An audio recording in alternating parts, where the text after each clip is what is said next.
to another edition of the Zoom with Our Feet podcast, the pod about learning photography. With me, your host, T Mac, professional photographer, videographer, and teacher.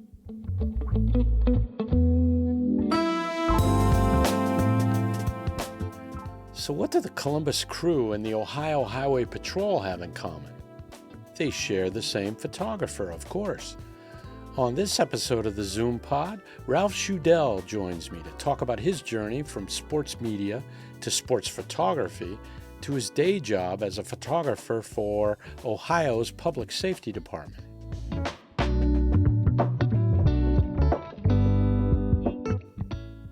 Our guest speaker is in the photo lab. Let's talk to a pro.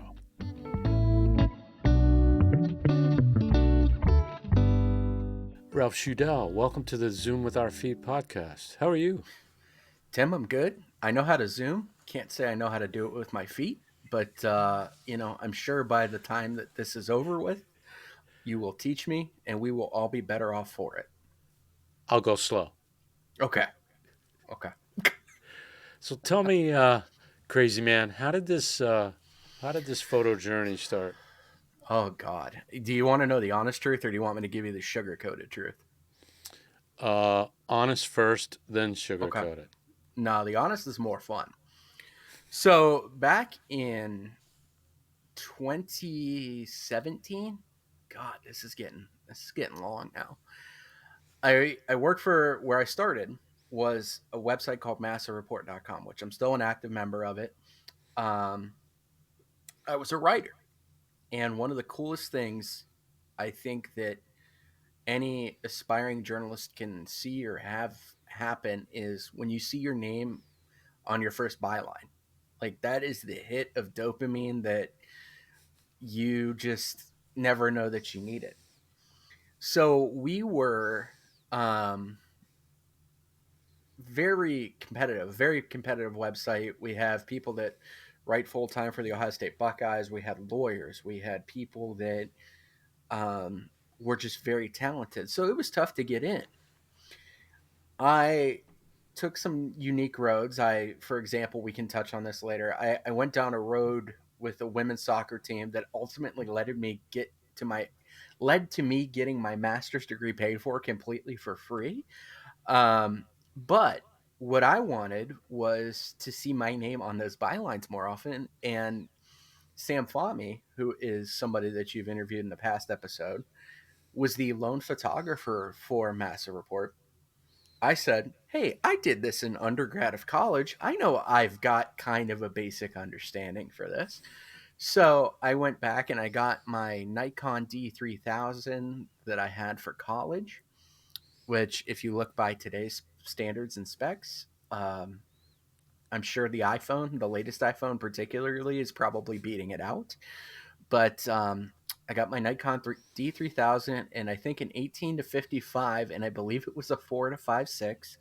And I shot in historic Crew Stadium, which if anyone has even shot with great equipment, you know that is quite a laborious task because the white balance is terrible. It's either too green, it's too purple, and you can imagine with your f-stop changing with your focal length, it is just a nightmare. But that is what started it. It was because I wanted to see more of myself on the website because I was in love with seeing my name on bylines. So I wanted to make it happen a little bit more frequently. You also answered the first camera you shot with and what you shot with it, so you've already dated yourself. What self-taught? How did you teach yourself the basics? Oh, so I wouldn't claim 100% self-taught. I did take an intro to photo class my sophomore year in college at Ohio State University. The SWAT team will drop down from the ceiling if I don't drop that very important 3 letters. But I had an intro to photo class, really loved it. I was very much infatuated with digital photography. At the time, I didn't make it as art. I think I saw it as capturing moments. So I had particularly one project that stands out to me was I had two female friends of mine, Tori and Kara. Both are now attorneys, if that tells you anything. They were very high aspirational individuals. Um, I had a photo project due the Monday after Mother's Day, and we went to a parking garage on the campus of the Ohio State University, and we did like an urban texture shoot where we would go. I would just look for anything that looked different. I would describe myself at the start kind of as a texture photographer. I loved playing with textures and colors and things like that. Now, granted, it was a very elementary understanding, especially I don't think I could tell you at the time the difference between a raw and a JPEG, but I would play with exposure, I play with colors, and there's still images that I have that I look at them, and I'm not going to say that I was a phenom because I was not. There are still photos I look at from when I first started and got gone, oh my god, what were you thinking? But I take, there were some really good shoots from that, and that I think, especially when you see how you make other people feel when you're using living subjects, that was really kind of the first hit for me that I said, oh, this is cool. Unfortunately, as we all know, this is not the most cost effective line of work to get into. It can get very expensive very quickly. I went and explained to my parents, and I think at this time I'm probably 19 or 20, that um, I need to get into this. And they look at the price tag at the time, I think 2009, 2010, of what a Nikon D3000 is going for. And they said, you're not that serious into it. Give it a second, chill out. So I put it down for a while. Um, I met Sam, got back into it, and that became the self teaching journey a little bit. But I also would say that, and I know this is a reoccurring theme on the show, is that I had my eyes open and I absorbed everything like a sponge and I didn't question anything. I was very privileged to sit in a photo room as a Columbus Crew photographer that had very accomplished people who have shot in the NFL, who have shot on the PGA Tour, who have done this way longer than I have. And they would come over, and I know it's kind of a divisive topic in this line of work. They'd look over my shoulder and go, hey, I'd crop that differently. And then I'd sit back and I'd look and I go, yeah, I get it. So it would be, you know, I would play around with different things. I'd listen. I would never assume that I would know more than anybody else. I still, 8 or 9 years into this journey, consider myself the dumbest person in the room when it comes to this sort of stuff. But I was willing to learn and listen. And I had people that, because I didn't come off as a know it all, would help me along the way. And I owe a debt of gratitude to every one of those people. What's interesting is uh, I'm a little older than you. I know that's hard to tell, but No, I nope, nope.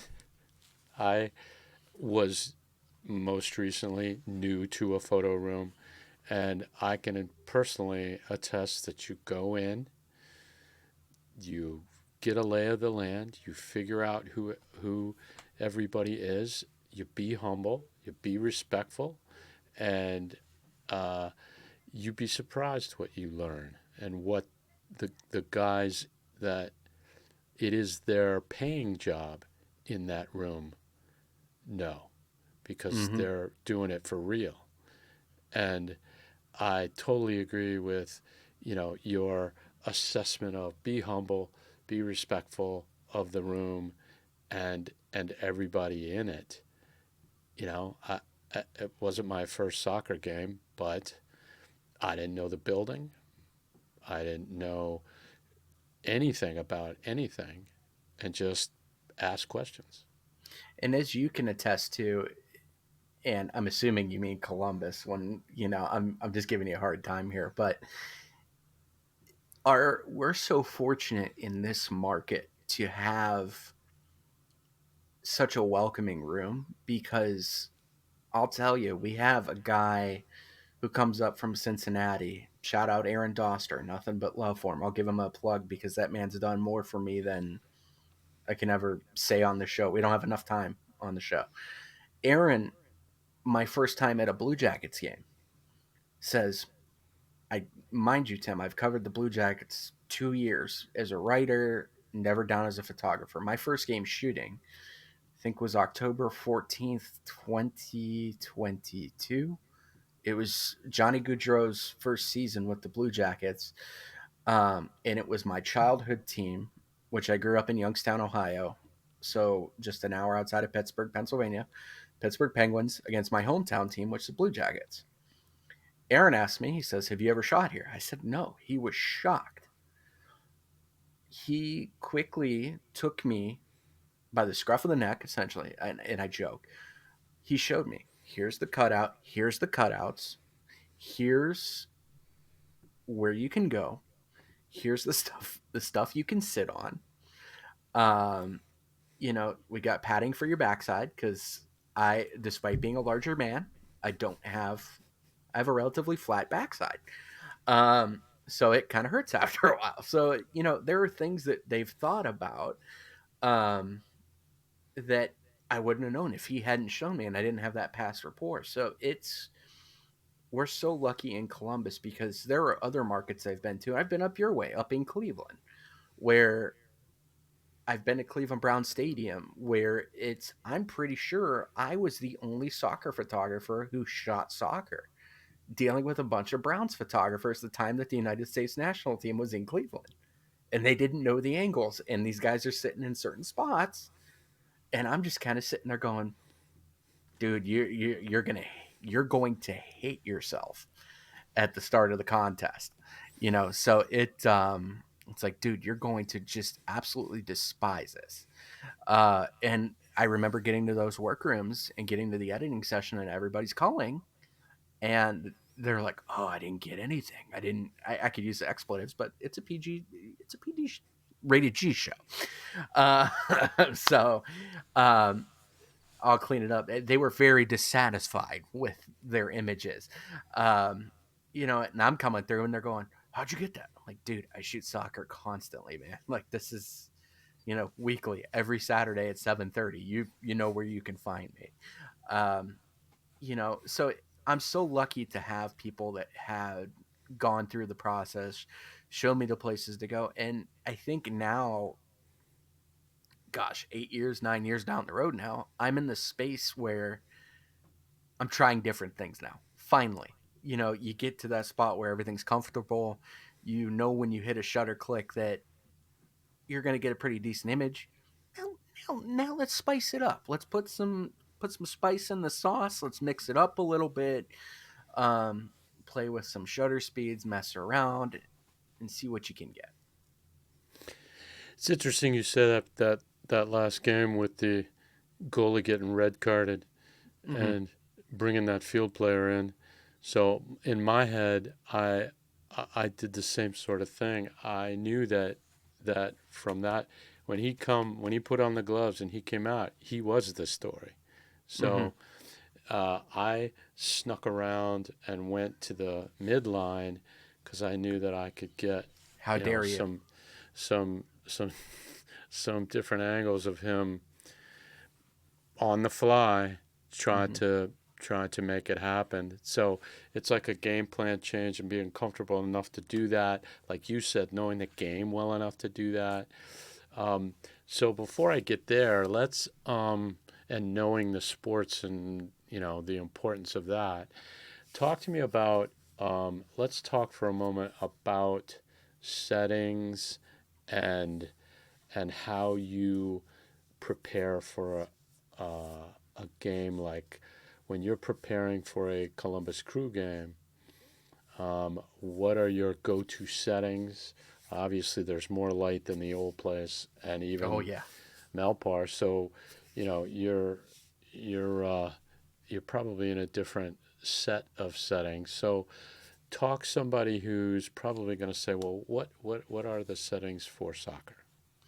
The interesting thing, I would love, knowing what I know now, to go back to historic Crew Stadium and doing a night game just to see what the difference would be versus old version of me. Uh, I think the last home game was played June 2021, something like that. It was a day game too. I remember that. I would love another crack at a night game just to see if I learned see if I learned anything, kind of like the test. But it's funny you mentioned this, Tim, because we had another photographer, a new photographer I was bringing around, who is predominantly a concert photographer, and I was trying to explain to her she only has a 70 to 200, so she lives in really comfortably in 24 to 70 land, which is fine. It's great. It's a great lens for everything else, but um, I would say generally, in again, always learning. When I first started, I would shoot probably 1/1000th of a second, f2.8 wide open. Whatever happens, happens. As I started getting to faster, well, not even so much faster photography, I would say I would notice 2 years ago or so, I was losing detail on the faces. The faces were too soft, particularly if it was a darker game. High school games, anybody that's shot high school events knows lighting is not in abundance. It right down your spine. It sends a shudder down your spine, basically, or shiver down your spine. There was a game I had down in Lancaster, Ohio, that I remember I was on the first baseline shooting over the fence with a 200 to 500. My 200 to 500, I bring to crew games with a 5.6. I think I was shooting wide open at like 8,000 ISO or something like that. And the guy's looking out of focus, and I'm sitting there going, what is going on? And I'm thinking, it's this. I recently at the time I made the switch to mirrorless, and I'm sitting there thinking, oh my god, like mirrorless isn't what it's cracked up to be. I'm all in on mirrorless right now. This stinks. But is anybody will tell you there's that lovely balancing game that you have with shutter speed and aperture that you have to find. You got to get your depth of field balanced out, and yeah, it's a give and take. There's plenty of great graphs online to take a look at and see. But I would tell you, Tim, if you were coming to lower.com field, shameless plug for that company. Whoops. Even though they're not advertising for the podcast, if That's they why want you're to, here. if they want to, come on down. Tim can use a nice paycheck, as can I. So generally, if we're doing a what's in my bag, it's my Nikon Z6 II, which will get my 70 to 200 lens on that, and then my Nikon Z7 II, which will get my 200 to 500 with a 5.6 aperture on it. Now I've gotten real crazy, and I'll jack that up to like 6.3, 7.1, even in a night game. Um, and I'll tweak. I don't think I go higher than 5,000, maybe 6,400 ISO on that, because you can always underexpose, and it's easier to bump up than it is to come down. So I rather underexpose 90% of the time. So that's what I would run with. And the photos have been much more sharper. I'm not going to say I'm the greatest out there, because I am certainly humble enough to know that there are many better people out there at this than I am. Um, but it beats probably what a younger version of me would have had coming out looking at my camera roll after a game. I learned the beauty recently within the last few years of backing off 2.8. So I will go the same 1,000, but I will go 3.2 Mm. because the cameras are so good on the ISO side now. If I'm shooting at even 6,400, um, I can get away with 3.2, and I feel like it's just enough where eyes are in focus, but also the rest of the head as well. So I tend to go 3.2 for most of the night, unless Mm. it absolutely. So I'm 1,000 3.2, and then, you know, by the time we hit the second half, I'm up to about 4,000, uh, maybe 6,400, depending. And I've noticed the corners, you Mm-hmm. know, are drop off a little bit. But it's interesting that with I would have not suspected, and you're sitting right next to me, that you're as high as 7.1 on your aperture. Oh Dog, yeah, that's nuts. I mess around, and it's a lot of it is just kind of messing around and seeing what. Again, this goes back to the putting the spice in it and seeing what works and what does a little bit of a different thing. Yeah, I wouldn't say I wouldn't say I hang out in 7-1 all that often. Um, what's really cool, and like you talked about the corners a little bit, and I know you're talking about the LED lighting, but when the sunset comes in, particularly during the early moments of the games, and we're going to see that now, especially with fall creeping up a little bit. Yes. It's a really cool visual thing where you will have a competitor running in a normal exposed situation, but then you expose for the little sliver of sunlight that comes in there, and that's when you hang out in 7-1 territory, something like that, and it hits them perfectly, and you just get those skin tones just bright, vivid, beautiful, whether it's a dark complexion, a light complexion, anything like that, and then you start messing with your dehaze and your vibrance, and you're off and running. What what would you say you specialize in? And we'll get into the other gig, but regarding photography, what photography do you feel like you specialize in now? You've Oh, evolved, obviously. you're asking hard hitting stuff here. I didn't realize we were going to get into like soul searching, gut wrenching things here. This is deep. Um, I would say, and it's funny you mention this on today because today's the anniversary of the last wedding I actually shot um, here in Columbus at the Museum of Art. Which to Raylan and Jenny, happy anniversary if you happen to see this. Um, but it was two of my a former coworker and his lovely wife. He it was a military wedding. He is in the National Guard, so he was in full regalia. She was obviously beautiful, a beautiful couple. He's an African American male. She is of like Palestinian descent and everything. So I mean, beautiful humans just off the bat. Um, so you got to try hard to mess up photos of them, if I'm being completely honest with you. But um, that really spoke to me. That was back to the going back to the earlier conversation that we had about the impact that you have with humans and capturing them, because everybody knows what you look like here, right? Like I can see my hand, I I don't see the version of myself that's on camera, and people don't see the version of themselves that's on camera as well. Going back to your initial question, Tim, I would say I specialize in sports. I would say that is home. Um, Anything else is kind of a step out of the comfort zone, not a massive one as it was a few years ago, but I think, and this is particularly something that I always used to say. I worked for a women's soccer team in town, Ohio Dominican Women's Soccer. I was their brand manager. They never had that um, before.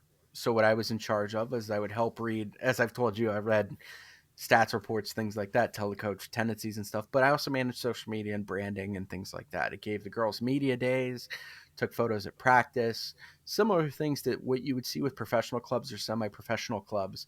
I was there. So one of the big lines that I always like to say to people was they would always go, thank you for everything that you're doing. It's great. And I would tell them, I'm in the business of making people see how cool they actually look when they're kicking a soccer ball, because they only see what they're doing. They don't see how cool they look. They don't see the player or the person that, like what we see at crew games, right? People only see the player in the uniform. They don't see the human associated with that. So if I can capture the human element of that, that's what makes it all the more special to me. But I would say I'm a sports guy, but I'm willing to learn other things too. It's funny you say that because that experience with the goalie.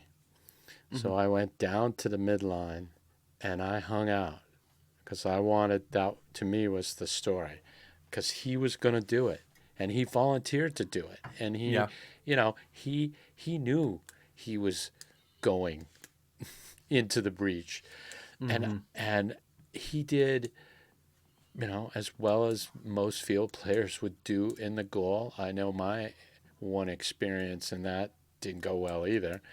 I would have loved a 4-0 outcome.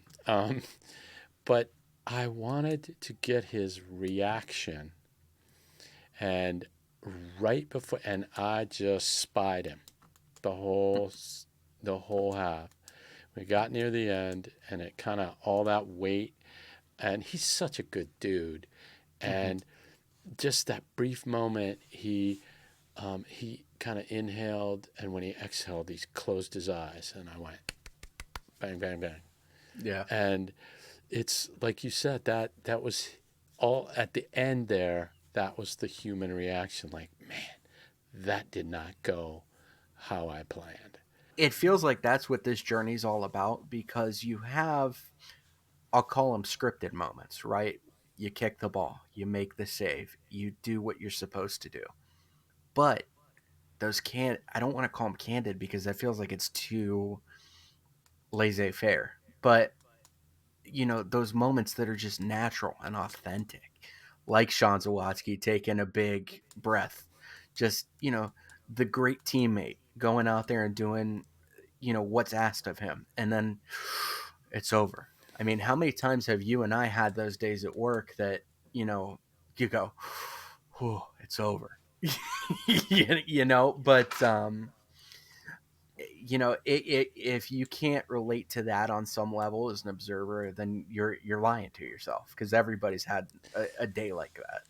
And that ultimately is what we live for. Like you said, we can shoot them plan. We know when they're going to come together. We know most of the outcomes. We know the angles. We know how they attack. We know how they defend. But for something like that, it was that moment. And, just to say to myself, yeah, I got it. Because I was watching. I knew it was coming, hoped it was coming. And, but what you said is so true. It's just putting your beyond the settings, putting your storyteller hat on. And that sometimes is where you make that leap from technician to artist in those moments. And I think, not to give a shameless plug to a past episode, it was either Rick who said it or Sam who said it that, and I really took this to heart after listening to the show, is stay on the shutter for an extra couple seconds because you can see somebody throw a ball, you can see somebody kick a ball, shoot a basket, but what happens after? If you had a soccer player on a breakaway and they absolutely just whiff on a relatively give me scoring opportunity, what's the reaction going to be? How do you know? You have to shoot through the eyes of trying to explain what happened to somebody if they weren't there. Like you need to understand that. So if you lay on the shutter just an extra half second longer or something like that, that can make the difference.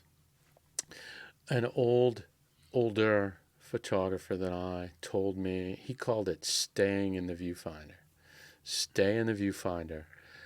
Um, the natural reaction for me anyway was to, like a dope, follow the ball, right? That's not a ball hitting a net, dude. Yeah. That's not the story. If you stay in the viewfinder and you stay on that face or on that, torso in that Mm-hmm. case, and it served me so well throughout the years. And what I found in addition to that is guys like our friend Gary Moody that make those, and you and Sam, that make those editorial decisions. They go in motion every time, Mm-hmm. all the time. And there was, I don't know, a couple 2 3 weeks ago, somebody scored and they did this little fist and they were kind of doing a loop and they were looking at the fans and they were kind of doing that sort of thing. It's like, stay in a viewfinder. Yeah, ball's in the Mm-hmm. net. I can hear that it went in, Mm-hmm. right? And you just stay on your man. Stay in the viewfinder. It's Yeah. it's great advice. Mm-hmm. That's where you live. That's where we live. So I know that, and it was funny. I was talking to a friend recently, and he went, "Wait a minute, you have two cameras and two lenses? And I'm like, yeah, it's pretty standard, Mm-hmm. especially in sports. So I always do the liberty for the sports folks to, because I always love to ask photographers, what's your favorite camera lens combination? But in sports, it's what's the right tool for the job. Yes. So, so give me, and you can give me the long, medium, wide, however you wanna do it. So you mentioned the long, Mm-hmm. um, and that has a purpose. What's your favorite sort of lens camera combo? Hard hitting again. This is hard hitting journalism.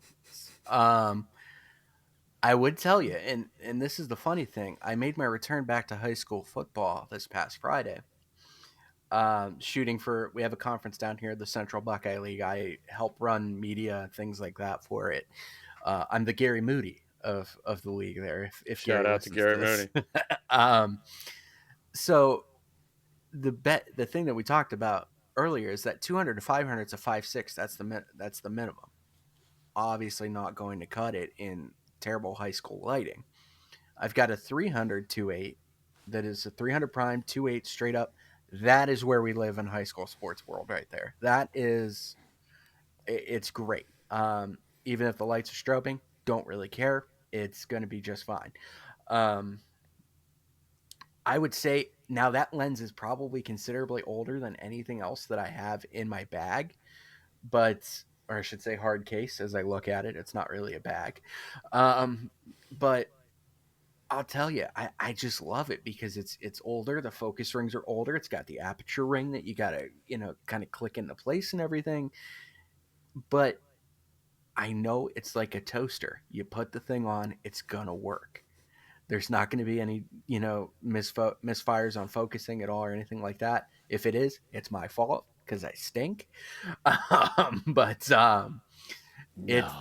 it is old reliable, and then the 70 to 200 is fine too. But I'll tell you, I did a press conference, and I mean we could touch on this. This is for the other gig, press conference the other day where my camera was so sensitive that it picked up on a speck of pollen and just decided that, yeah, we're going to focus on that and the face is going to be out of focus. And I said, well, that's a really nice in focus piece of pollen. Not what I needed, but if Ohio Department of Natural Resources needs that, I'll forward it on to them.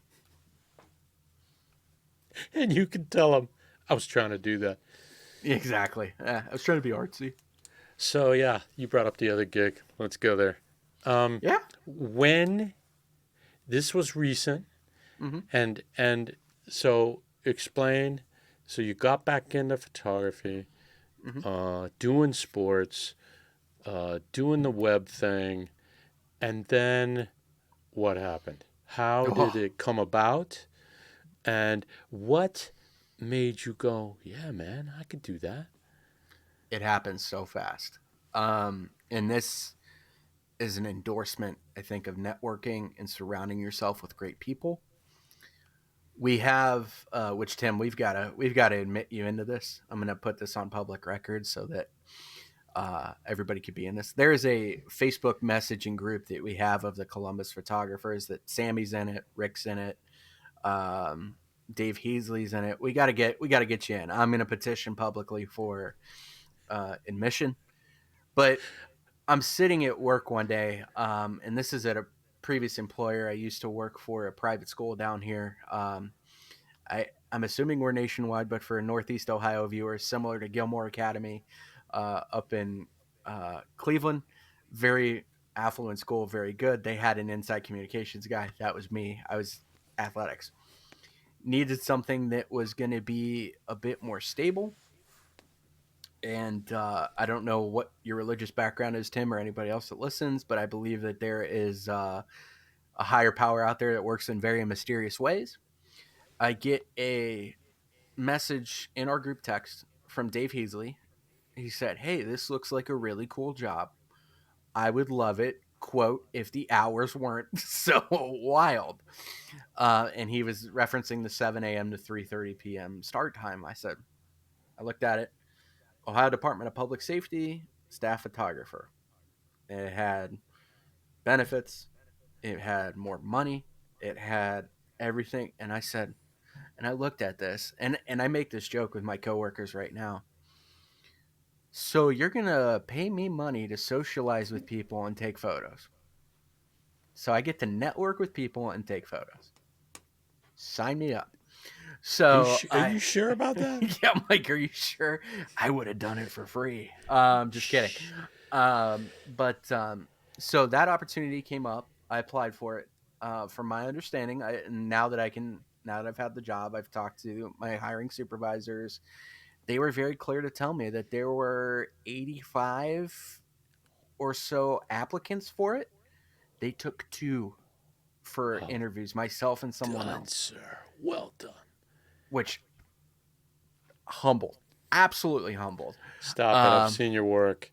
oh, stop. But it was just kind of like, they asked me, and this is an interesting thing. One of the interview questions was, they said, why do you think so many, because in the previous application they had like 7 for the previous position that came up as a photographer, so it went up to 85, and they asked me, they said, why do you think it went up by so much? Well, and I told them, I said, simple. There's a mass exodus in print media right now, unfortunately. I know some great folks who work for great newspapers, and I'm not going to say names, but they're looking at getting out too. And I said, hey, people are leaving print media. They're going to where there's going to be stability. And a job like this offers an insane amount of stability. And they they looked at me and they go, yeah, yeah, you're right. Yeah, makes sense. And the interview process was great. I thought, as many times as I had before, I thought I knocked it out of the park. I can't tell you how many times during the job process I thought I knocked it out of the park, to only find out that I landed flat on my face. But yeah, it went well, and they offered me the job, and it was off and running. It was, I think, within 2 days I was on my first event, and then I'm doing ride-alongs with troopers, and it was crazy. It's been, and every week is new. There is no repeat of anything. I don't think I've been bored. I don't think I've woken up one morning and gone, "Oh God, I have to do this today." It's, I get to do this today. I I think in that sense it is different than the event work that Mm. you've been doing. Start times, meal time, mid break, that sort of structure versus you have no idea at the beginning of a day. I mean, you may have an outline of a plan, or you may have, like you mentioned, a press conference at X time, but in the brief photos that you showed me, I guess I didn't picture how much outdoor work it Hmm. it is. And I, And I I think that's what sold them, because my partner, she came from a background of like studio work, so she was used to controlled atmospheres, whereas I am used to chaos. Some would say I bring chaos wherever I go. But the interesting thing, Tim, and we can circle back to this, is there's an assignment desk. We do have like an assignment desk of, there are requests that come in from now. Department of Public Safety's 8 or 9 different chapters. There's 8 or 9 different things that make up the Department of Public Safety. So what they do is they put their request in similar to, um, like a traditional media outlet, except obviously we get some more information where it's, specific time, what time we can show up versus the external media, things like that. But there's an assignment desk. So I generally have a relative idea. Like, I know Wednesday morning, I have to leave my house at 5:15 in the morning to get to Cincinnati by 8:30 for an event this coming Wednesday morning. That's real life situation. That's a real life situation that will happen this week. But um, so I like it in that regard. But it. again, no 2 days are the same, and you never know when the phone rings who is going to be on the other line and what they're going to ask you to do. So I think what's interesting about this, your background, is that Mm-hmm. it's sort of traditional, Mm-hmm. but I would consider what you're doing for them as not traditional because um, it may be uh, servicing all different types of departments within the public safety. So it is not predictable. Maybe is the right word to use. And there are, I don't think, a lot of people that can make that transition, but a sports guy and a good photographer that you are could. I'm still looking for the good photographer. I don't know where they're at here. I can't find them. No, and I agree, and I think that's my supervisor will immediately tell you this, and she said she had to sell me to her boss because her boss wanted to go the one direction. She said she felt, and this is on her quote, is that she felt that her boss wanted to go one direction, and that she really wanted to bring me in, and he told her, sell me on him, tell me you know what he can do for us. And I think she said the fact that he's adaptive, he's got a good personality, that he can, you know, nothing really phases him. And I can't tell you how many times, and that's one thing I think I learned even from my mid 20s now as I approach my mid 30s. When I was 26, I would tell you that I I had an attitude. Like Sam will tell you I had an attitude too. That I would let a lot of things kind of bother me and not roll off my back essentially. As you know, it was just kind of an interesting thing. That was I can't explain it, but now it's just kind of like I think college sports beat it out of me as my brief time as a assistant sports information director. But it's just you've got to learn to go with the flow, because no level of complaining or griping or anything like that is going to change anything. It's like a call with an official. You're not going to change the official's mind. You can say your piece. You'll probably look like an idiot after you say your piece, but um, you're not going to change anybody's mind. And you're probably going to end up wearing some egg on your face too after it's all said and done.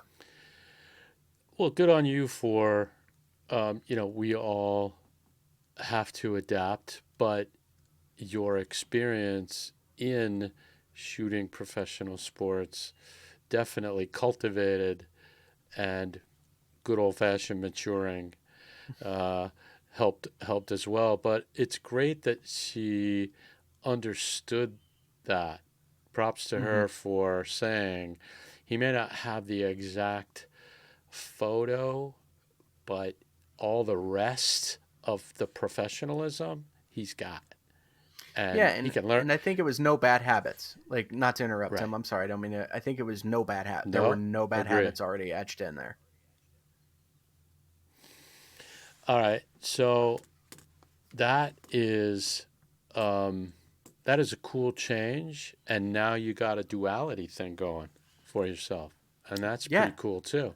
I feel like Bruce Wayne to an extent. It's I'm out there fighting crime, and then I go back to the secret life. I joke there's another young lady that I work with that she's a public information specialist for DPS, and she has the sports life too. She I believe works in radio. So she works with the Blue Jackets, helps out with their radio broadcast, and we call it our secret lives. That's and we use air quotes too. We say our secret lives.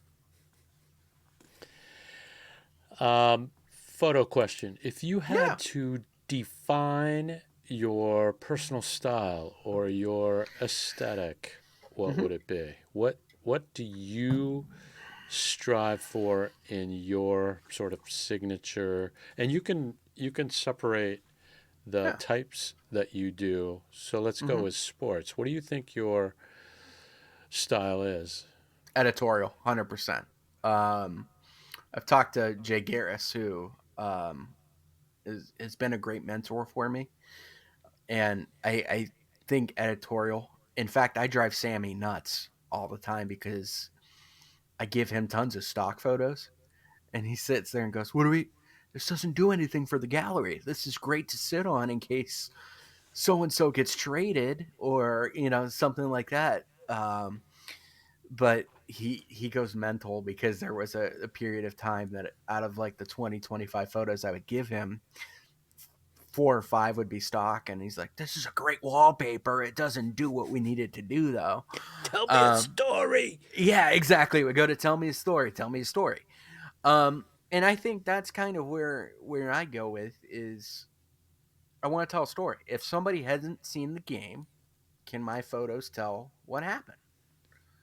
Now, switching over to DPS life, that is such a wild experience because I think it breeds to what event am I doing? Is it a press conference? Then we go into kind of want to explain what happened there. What are we conveying? So, for example, I had a press conference last week in Fremont, Ohio, which I'm going to level with you, did not know existed until I looked it up on a map.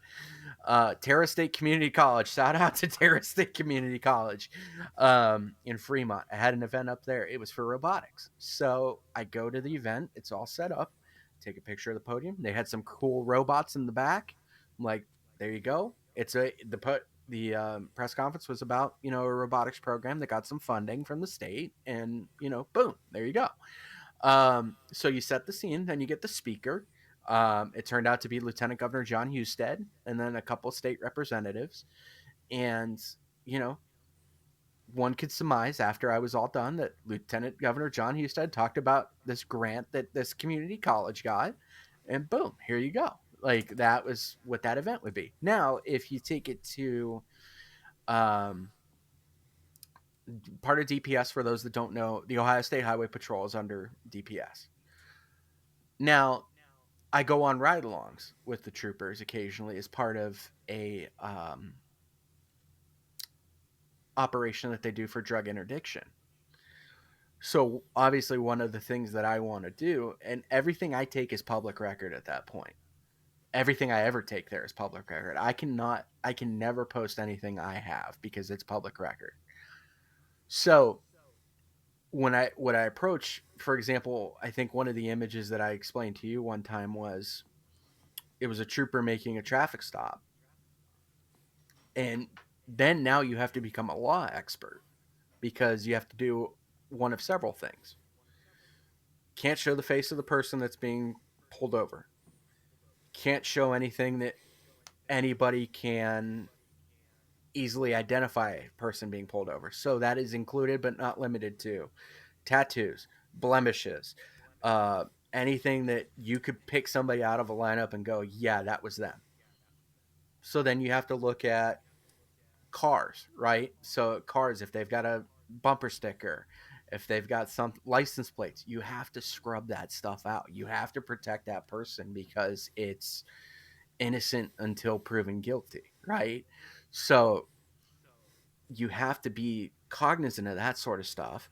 And then if something, God forbid, happens to go sideways, then it's, you got to be careful because your photos might get used as evidence, so you just don't want to do anything silly or put yourself into a jackpot. So it's something like that you have to think of too. Um, the Another part of it too is conferences. I do conferences. It's not relatively uncommon for me to be at a summit. We had like a law enforcement recruitment summit where there were speakers, people talking about what are some great practices to get more people into law enforcement. And they had great speakers there. They had very engaging speakers.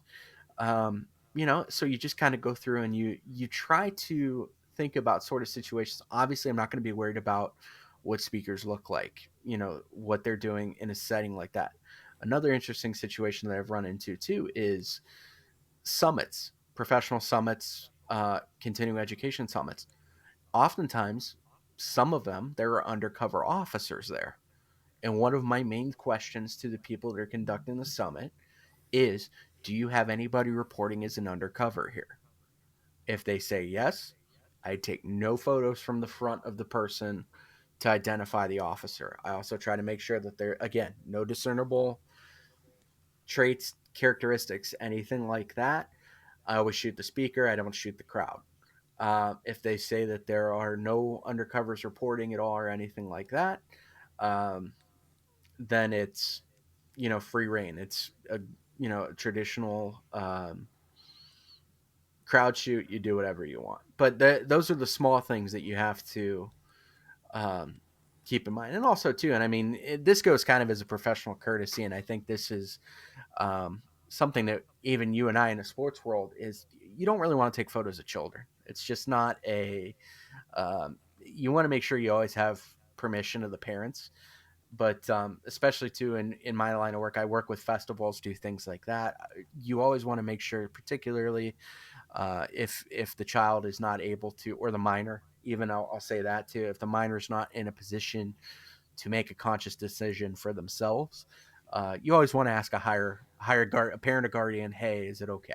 You know, um, and that's the thing. I was taught that at a young age too. It's like that kid may be adorable, that kid may be wearing a crew jersey and rooting for the home team, but yeah, ask mom and dad before getting the image, because chances are they're probably going to want that too, just so that they can put it in a frame and have it on the mantle. When you are shooting sports, Hmm. or in the I guess this is a regular gig now. What is there one accoutrement that you can't shoot without? Could be a creature comfort, could be a technology, could be what do you always need to have with you when you shoot? The interesting part is, um, and this might be an interesting or an interesting take.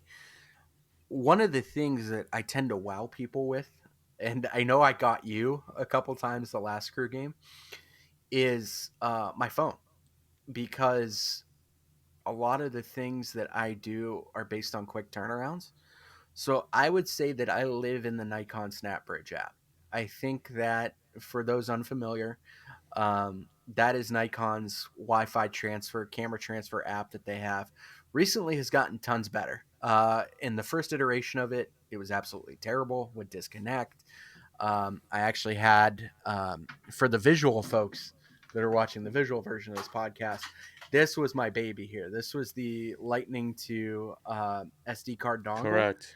that I Bottom of lived the by. phone, Exactly. move it. Describe it for him, Tim. For the audio folks, describe it for him there.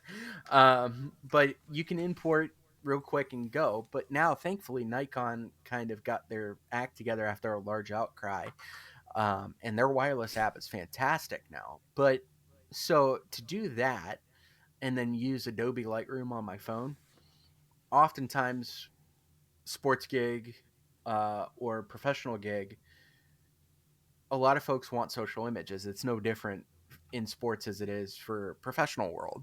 So if there is a event that's going on, uh, particularly of public interest, they're going to want images, of boots on the ground, people moving around, doing things. So the quicker, if you can get that off there, and I've got the preset saved in there for what I typically use, and then just make the subtle adjustments. Um, if you can get that in their hands quicker, and although they are technically part of DPS, they are still our customers. So if you can get that in their hands quickly, they're going to love you forever. And if you can make them look good, they're going to take care of you too in the long run. What's the craziest thing that ever happened to you covering sports? And it could be photo related. It could be player. What?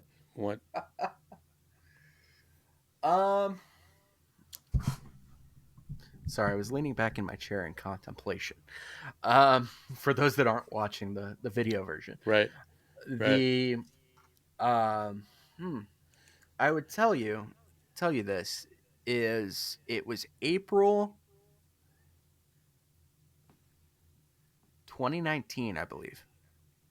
I think it was the day before April Fool's Day. I could tell you later. Maybe I'll include it in the photo montage. Historic Crew Stadium, Columbus Crew playing Atlanta United. The rainfall to end all rainfalls Oh. in the middle of spring. It was a deluge unlike anything I have ever seen in my life. Walls of water, just, and you guys know Ohio weather. For those unfamiliar with Ohio weather, I like to do the running joke that if you don't like the weather, wait until I'm done with this sentence because it probably will have changed. Amen. So it was one of those weird days in March that it was either March 31st going into April Fool's Day or it was April Fool's Day going into like April 2nd. Either way, the irony on the weather is not lost on me. So the weather forecasters, the meteorologists were saying that this storm's going to come in. It's going to be a thing. Like, and in Columbus, as I'm sure it is in Cleveland, oftentimes they hype it up and then nothing happens. So kickoff happens. It starts raining. Everybody gets their rain gear on. It's all hunky dory. It's fine. No lightning whatsoever. The rain begins to pick up in intensity. Okay. Wind starts adding into the equation. And then the rain gets to like red on a Doppler radar. Still no lightning whatsoever. So we're playing on. And this is at Historic Crew Stadium with absolutely zero drainage on the field. So you're getting to the point where these guys are basically in rowboats going out and chasing the soccer ball, kicking it as hard as they can. That would be like an 80-yard kick for it to only go 10 yards.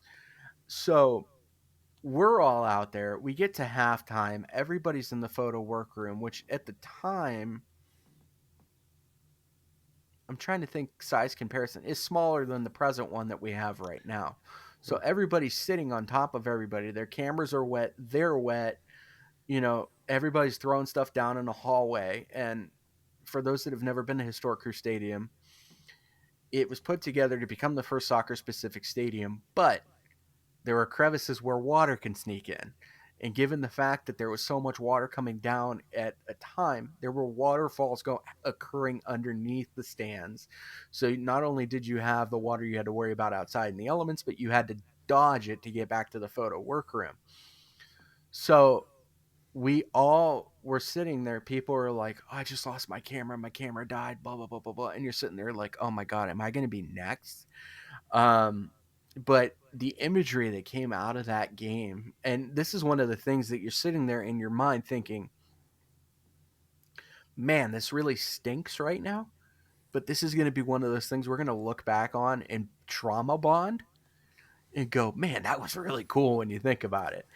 So the photos that came out of it were just great. There's slide tackles and just tons of water happening and people with jerseys sticking to them. And, just like you can tell, again, there's photos of, you can tell the strife. Like they're cold. The players don't want to be out there any more than we want to.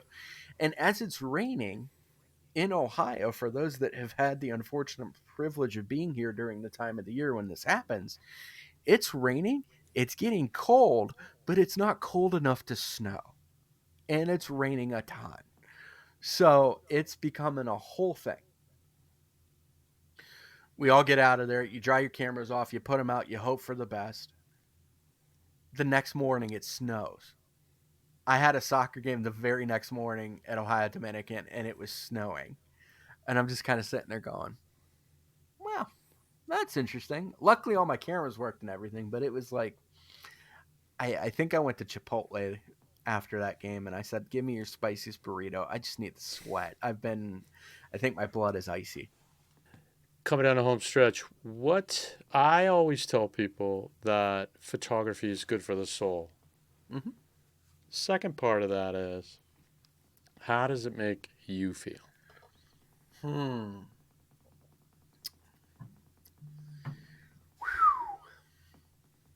Dang, that's good. That's deep. That's a deep cut. Um, I'll wait. I'll wait. I think in the moment, and this goes back to the wedding photography, and the most recent wedding I shot, and particularly in mirrorless now, because you get that brief like tenth of a second of the frame, and you go, "Oh, that's a good one." Like you sit back and you go, "Oh, that's the one right there." If I know that it's gonna be the winner or the money shot, I hate to say it that way because it sounds weird and crass, but if you know that it's going to be that important and you get that shot, man, brother, that is the dopamine right there that you need to just keep going the whole time. But I think what I'm in it for is the reaction. And it's, to me, there's no greater compliment than I'll be cruising social media and looking, and an athlete's photo pops up as their like profile photo, and I took it. That's so cool to me. I could think of like Dorka Juhas, who women's professional player, plays for the Minnesota Lynx now, formerly of Yukon Huskies by way of the Ohio State University. When she was at Ohio State, I took a photo of her during pregame warmups of all things, which there's no, that's not sexy. That's not, you're in your warm up, you're not doing anything cool. Um, I took a photo of her in pregame warmups, but it was her looking big, getting ready to take a nice jump shot. She loved it. She put it as her profile photo. And I sat back and I'm just like, is that the one? Like, um, so that's cool. That's always fun. Anytime you see, I know now that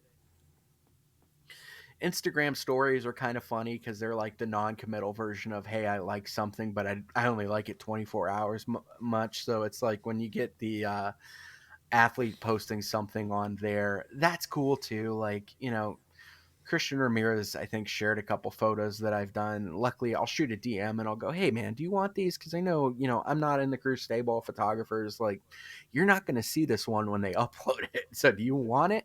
And you build the relationships there with the players. And I think that, to me, I think is the really cool part because going to the crew, for example, do I want the crew to win? Yes. Am I a fan? Absolutely. But I have a job to do too. So, but it's kind of like a fan. I always joke with people is that it's like it's a fan plus, right?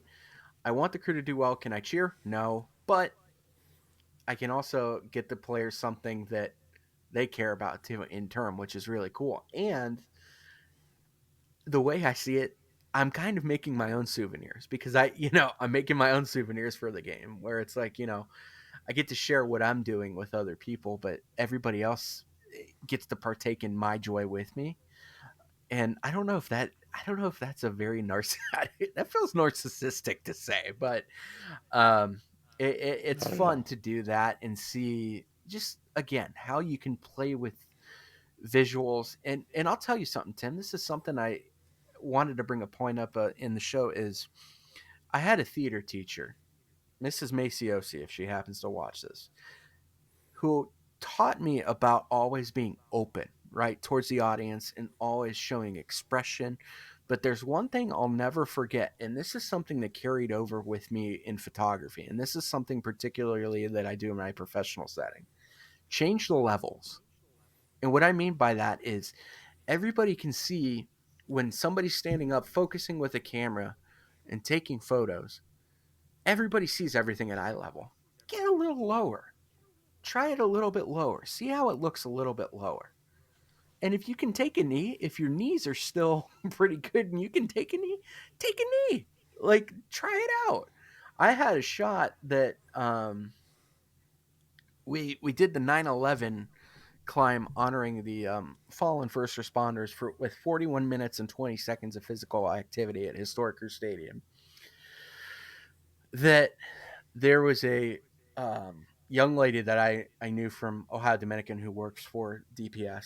I laid down on the turf, got my 24 to 70, laid down on the turf. She's doing CrossFit, absolutely just working her butt off with her partner standing over her, encouraging her on, but also kind of like sucking wind because he's been running stairs a very long time. So, as one would expect. But then there's the blue sky in the background and the names of the fallen first responders on the scoreboard there.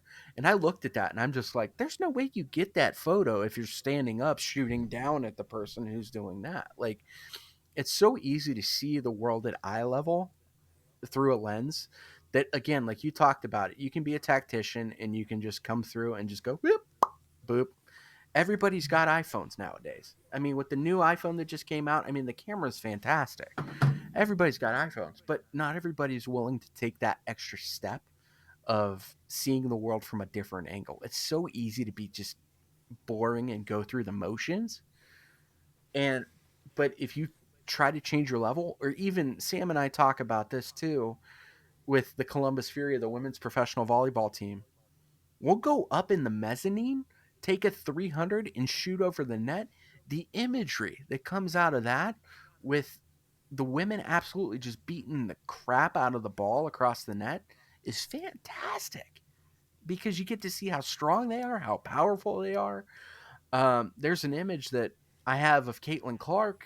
I covered that game. It was an insane madhouse, and it was incredible. And she is a very gifted athlete, as advertised. If anybody ever gets a chance to see her play, that I have hanging on my wall, that she's driving and splitting the lane of 3 OSU defenders going up for a layup.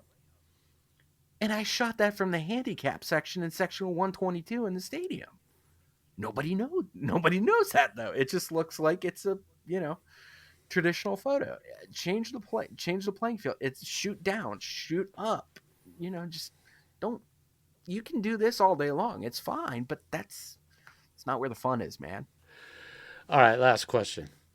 So, what would you tell the aspiring Ralph to do, to know, to learn as they start their journey?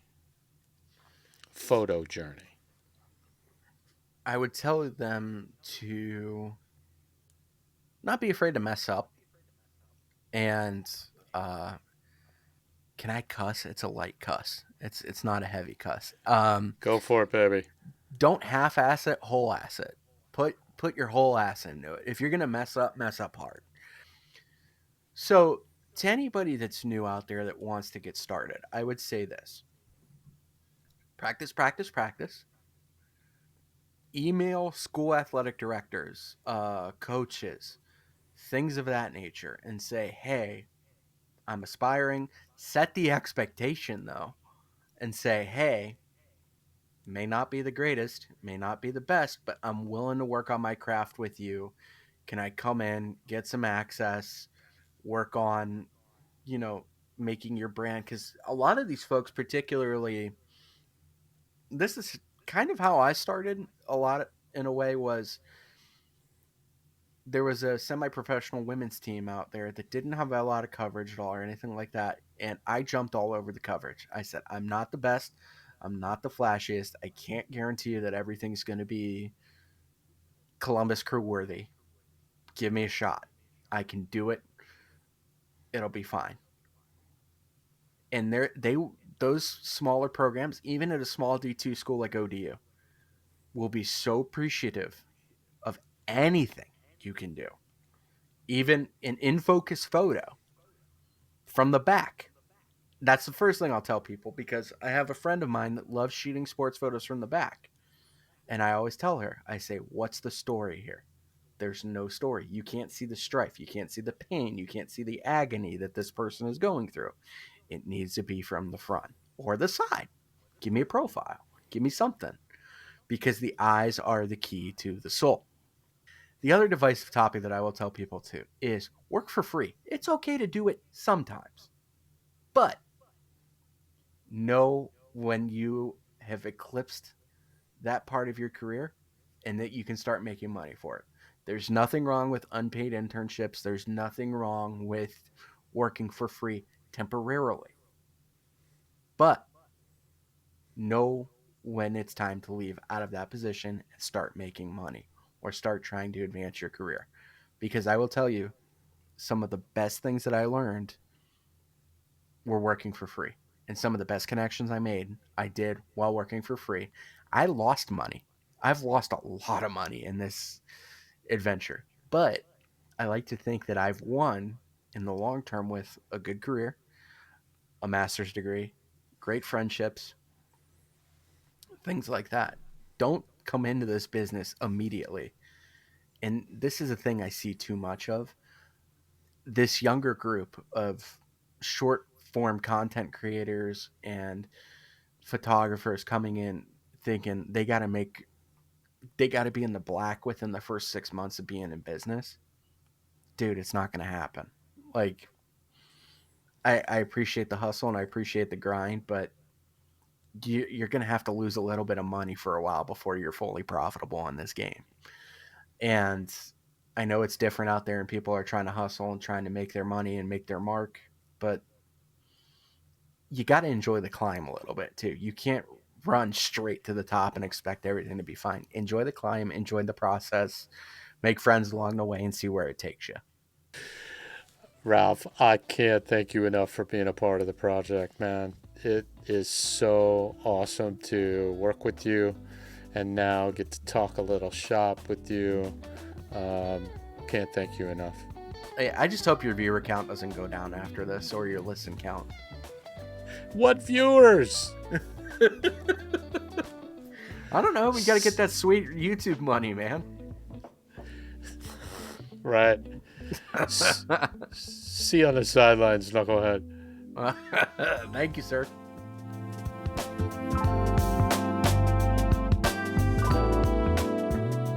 Thanks again to the multi-talented Columbus-based Ralph Schudel. You can check out his work at ralphschudel.com and on all of his social media channels. The Zoom with Our Feet podcast is a production of TV Commando Media. The ZoomPod theme is by Novembers and their funky groove Cloud 10. Until next time, photographers, if you're not shooting, you're not learning.